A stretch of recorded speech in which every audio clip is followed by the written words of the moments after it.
Hello, Cherie Hanson here. I was thinking today about how we look at a period of time like an hour or a day or a week or a month, and we assess it. We weigh it. We see, was it good? Was it difficult? And I saw in my mind the idea of like my bathtub water. So as I'm standing outside my bathtub looking at the water, I will look at it and assess it. I'll assess it as, oh, I turned on cold water, so it'll be really cold. Or maybe I turned on medium water, so it'll be medium. But until I actually get into the water, I have no idea of what that bathtub full of water feels like. And it's the same thing with a day. We look out over a day and we do a reading for what we assume is going to happen. We do a reading for, oh, it's going to be really difficult based on the amount of anxiety arising in me right now, or it's going to be wonderful because I had 3 cups of coffee. Yeah, it's always going to be wonderful if I had 3 cups of coffee. But as I move into a period in my life, which I call just more wisdom, you get there. You get there if you've been in a canoe rowing and rowing and rowing. Like, I want to go there where the wisdom is, past the islands and the inlets and the slough. And you come to understand that you cannot label or anticipate the time that will unfold in front of you. It's impossible. So the problem with labeling it too hastily is then it's kind of like you're putting on really, really heavy sunglasses and you go out into the world and you don't see much because you've already understood what this day is or this hour is or this week is. You've already made it up. You've already done a paint by numbers. It's all gray and black, or it's over here and it's got like red flames and anger, or, it's got some blue clouds. And so the problem is we're not able to see clearly what is actually happening in front of us. And I wanted to talk about today. I frequently, because I have difficulty with my neck, with the vertebrae in my neck, having bone spurs and difficult movement, I may wake up with a headache. And in the past, what I would do is I would immediately put on my darkest sunglasses and get out the muddiest paint I could find to paint in the picture of what the day is going to be like. Like I'll put over here is a spider webs, there'll be a crow. It's just going to be just awful. And I have been practicing a lot of the process of letting it go. I don't know. Shall we say that together? Let it go. I don't know. So you're assessing and you're deciding. And because you do that, you're putting the day in cement. You're cementing it in. It's going to be the way you have imagined.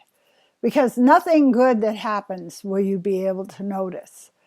So today I sat there and I watched my mind habit to assess the day and say, oh God, this is the 3rd day I've had a headache. It's just going to be so difficult. And I've learned how to talk to to my very angry little 4-year-old self, and I'll say things like, you're going to go for acupuncture and then you're going to feel really good afterwards. You're taking care of yourself. Come on. We'll go out for acupuncture and then, we'll go to the dollar store over at the mall. And literally, I talk to myself that way when I'm trying to get myself out of a stuck place. It's and it works. It works for me. So I'm going to tell you, I went to get acupuncture. The treatment really started firing in my nerves. I mean, I could feel things I didn't even know I had before. Like, really? There's something there? Yes. It's yeah. And then I went over to the Bay to return. I got 2 pair of earrings for the price of one, and one pair was broken when I got home.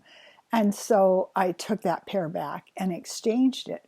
Well, when I was at the Bay, I had an amazing conversation with a woman behind the counter who was going on a cruise to Ireland and was going to go see Dublin. And another woman was standing at the counter, and she started talking about the trip she'd made to Dublin and how she'd been to fairy places and forests and spiritual places. And I'm standing there being once again shown that there is so much connection and love and celebration of shared experiences that happen by chance in my world than I could ever plan. I can't join a group online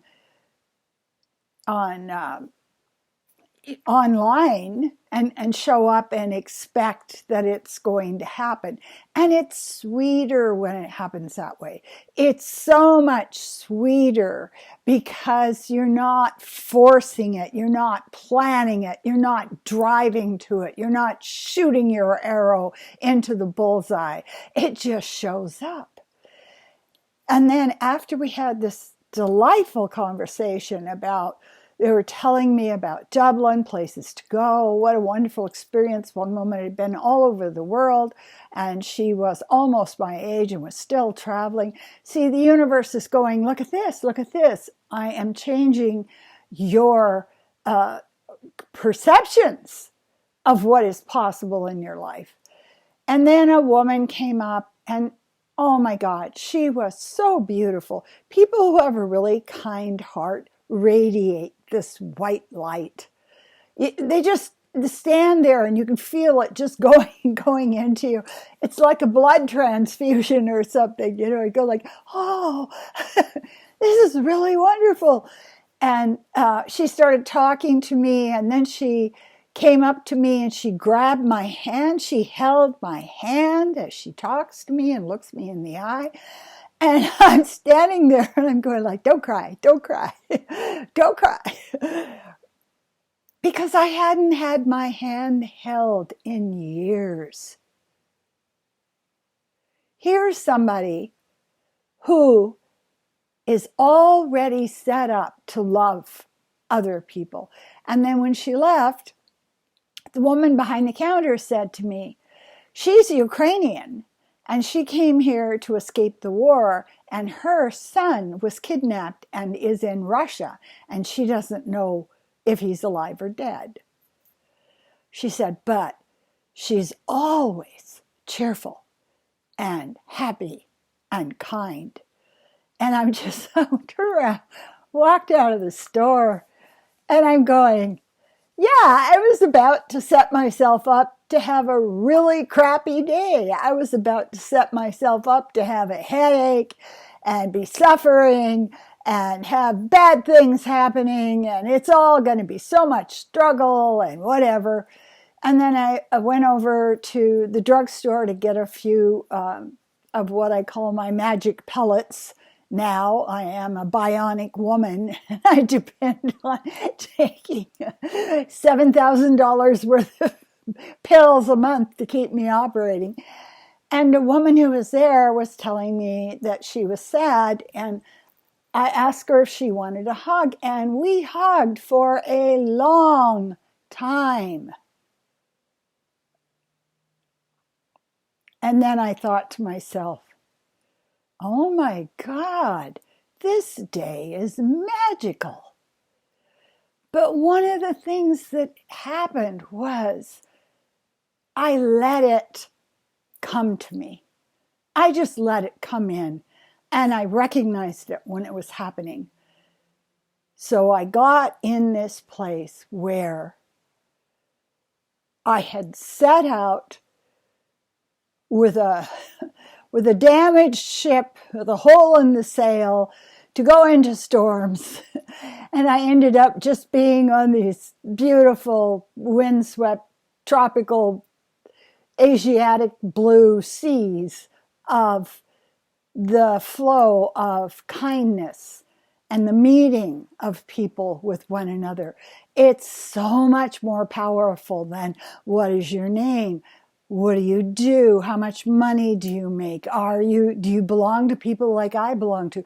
No, you get right to the heart of the matter.